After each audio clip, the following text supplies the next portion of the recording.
Det vi skal høre om nu, det er kønshormoner.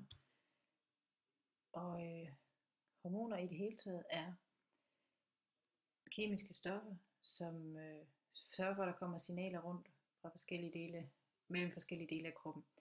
I det her tilfælde så handler det om hormoner, der bliver produceret i hjernen og i kønskirtlerne eller gonaderne, hvilket er henholdsvis æggestokkene og testiklerne.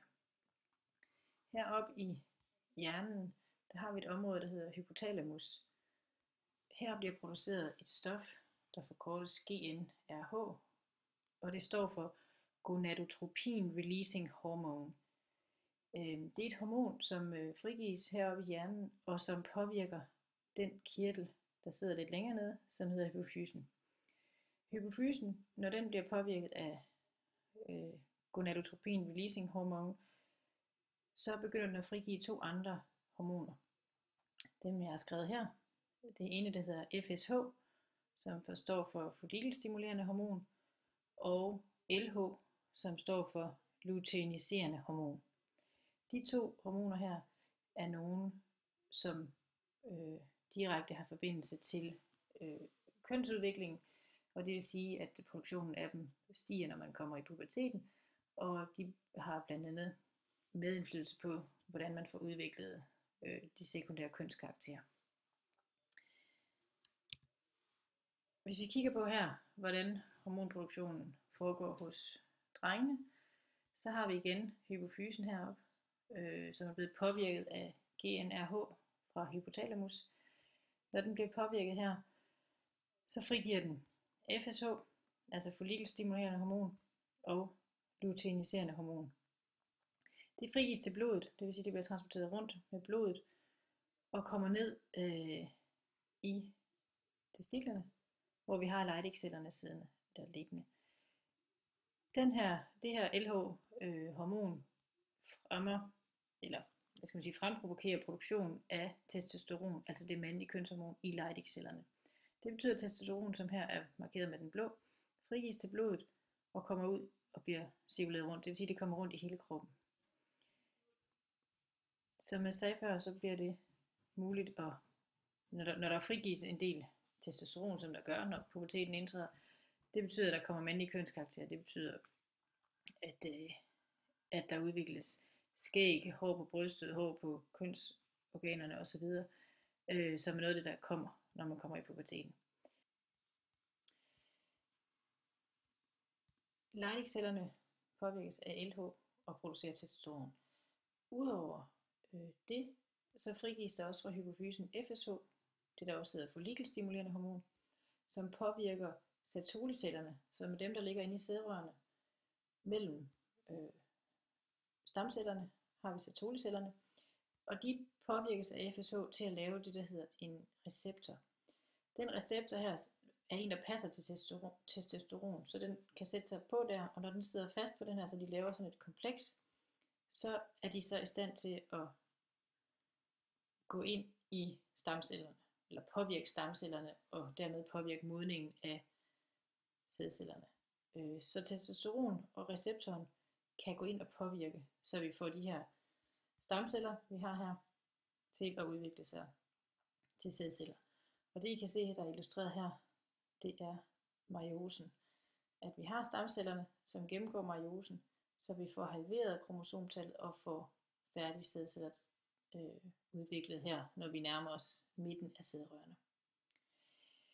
Det, der styrer hele processen, er det de her hormoner, hvor mængden bliver øget og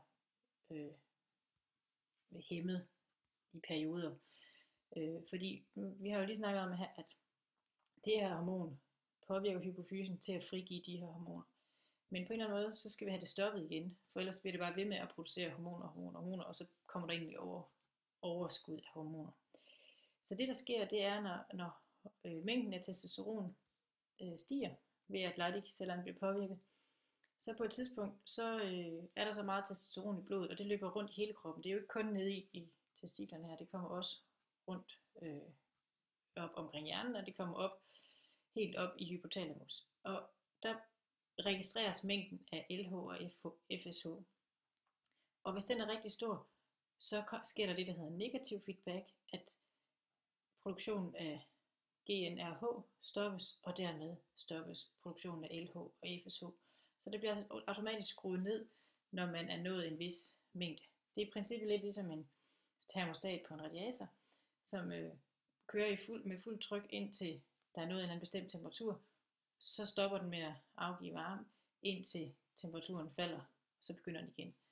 Fuldstændig på samme måde her, at hvis eller når produktionen eller mængden af LH og FSH falder og når til et andet lavt punkt, så bliver det registreret i hypotalamus, og GnRH frigives således til hypofysen, sådan at LH og FSH produceres igen.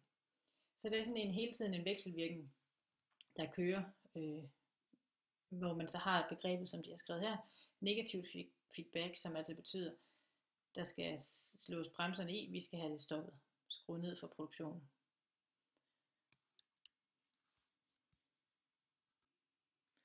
Her har vi så en oversigt over kvindernes hormonsystem. Vi ser igen, at vi har hypotalamus heroppe, hypofysen, som den her kirtel, der hænger her. Vi kan genkende gonadotropin-releasing hormon, som påvirker hypofysen og frigiver FSH og LH.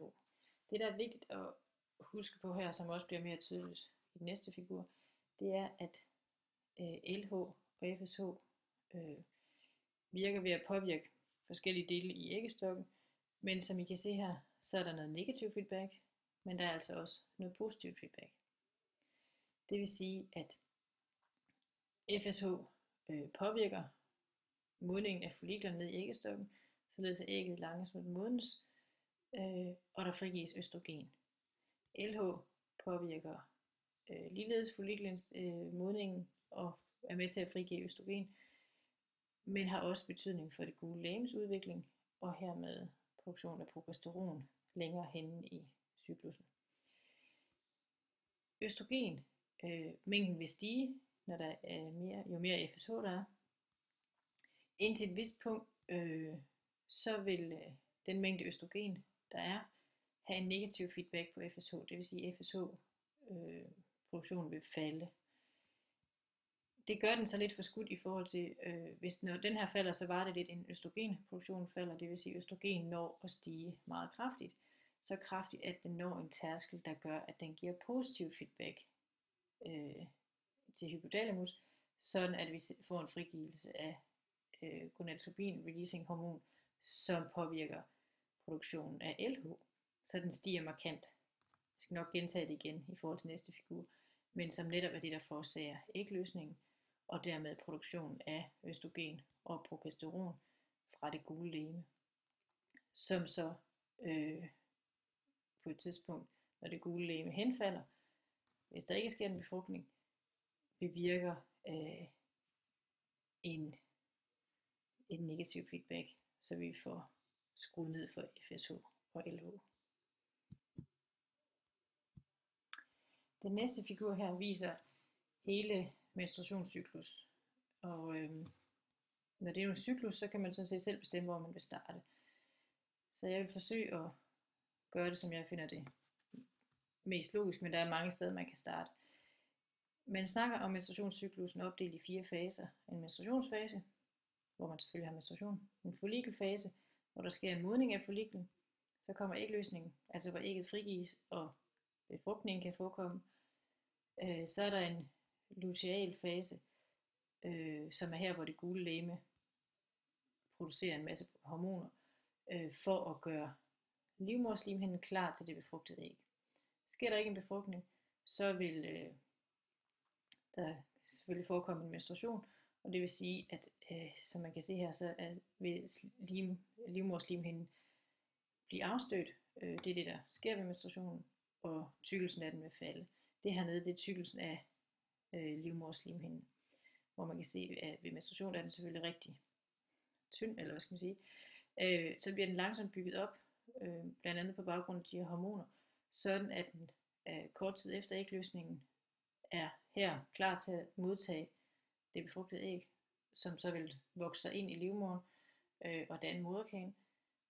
Hvis der ikke er en befrugtning, så er det, vi så ser, at der sker en formindskning af blodtilførslen og tykkelsen af slimhinden, og det vil så resultere i en menstruation igen.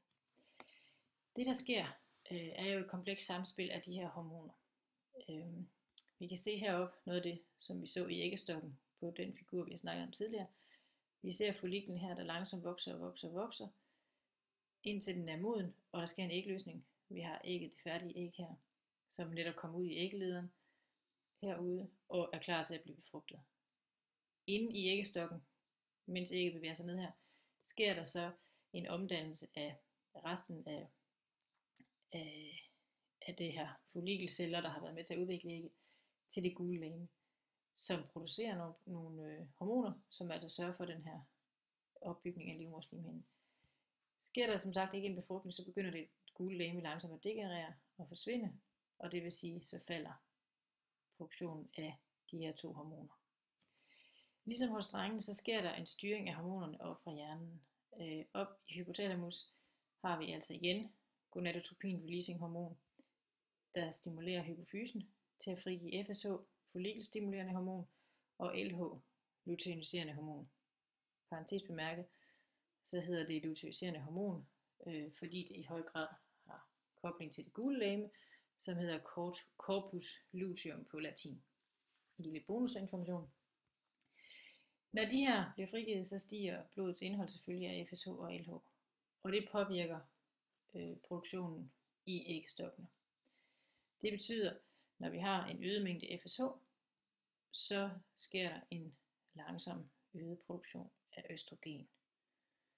Det er det, vi ser her med den røde linje.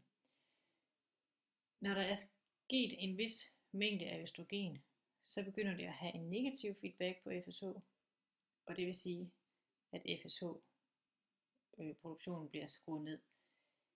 Men inden der er noget tid på, at den falder, så vil produktionen af østrogen fortsat være der, for der vil stadigvæk være FSH i blodet noget tid endnu, så derfor vil østrogenproduktionen fortsætte med at stige, selvom FSH er faldet.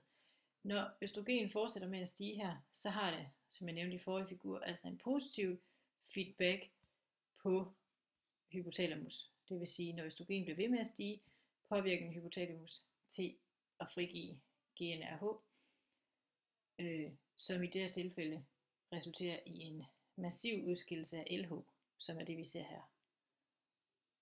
I det tidspunkt, hvor LH topper, er lige præcis der, hvor vi har ægløsningen. Når LH frigives, så kan vi se, så har vi ligesom fået toppen af østrogenproduktionen, og østrogen falder på grund af den faldende mængde FSH. Grunden til, at FSH stiger en lille smule her, er, at gonadotropin releasing hormon også påvirker FSH, men i en væsentlig mindre grad end LH. Når vi har fået frigivet ægget, og vi begynder at få dannet det gule legeme, så kan vi se, at progesteronproduktionen stiger. Progesteron og østrogen er de to kvindelige kønshormoner. Det er også dem, der har indflydelse på de sekundære kønskarakterer. Som man kan se, så stiger produktionen af progesteron, som netop kommer fra det gule legeme, til en vis grænse her. Når det gule legeme så ikke bliver opretholdt, men begynder at degenerere, så falder produktionen af af østrogen og progesteron, og det resulterer jo så i, at vi får menstruation til at forekomme. Og vi får også her, efter vi har haft LH, så den her kæmpe produktion af LH har også en negativ feedback på hypotalamus, så vi får skruet ned for GnRH, så LH falder markant. Det var indføring i de her hormonprocesser, der foregår i kroppen af kønshormoner.